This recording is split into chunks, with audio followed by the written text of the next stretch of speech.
Kote nkuru murimbarara yashitamasha hikumizo mu mwabaziyo yahenchwa muyayo erukubinga omushango gwa Genensiyo tumuramye wabirariyo munyishengero wa Kashonji kandi wayitabiro mukarura kahwire konkati ne mikono erukumwikiriza okwesimba kana amazina agiye akozise kwesimba gakaba gataregeye kwiyatabariza omushango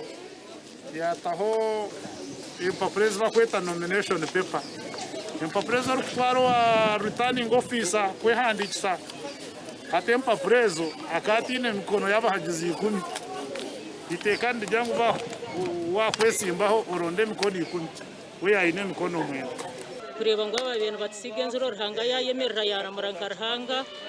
ategesha hatishemerirwe Kashonji nkisha zatu inamashemerwa minji munonga ayegwa Habert Musasizi owasingira karuraka nagira ngu Genensiyo akashisho bwirebwe arukuzo mukoti obwari kucimanya ngu akasingo mushanano gujwa kandi yabira tahikirize bikwato ebyo kwesimba ruhanga nakora umurimo gwe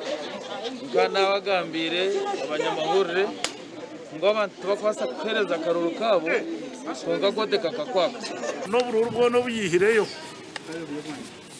bono barangu bukasisikara bornarand void no baburi invalid votes akbakatar candidate kandi kokuyabira tar candidate atine mikono y'abantu ba Kashonji 10 bakumuhagira ngo ayemerere nabo cyo tashije kureta omushango gugo kakaniso bururu omukoti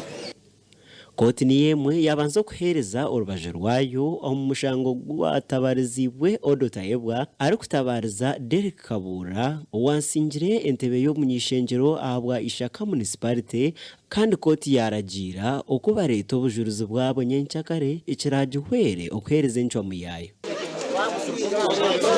Nde Michael Tumwachire abwa TV West agachenchwire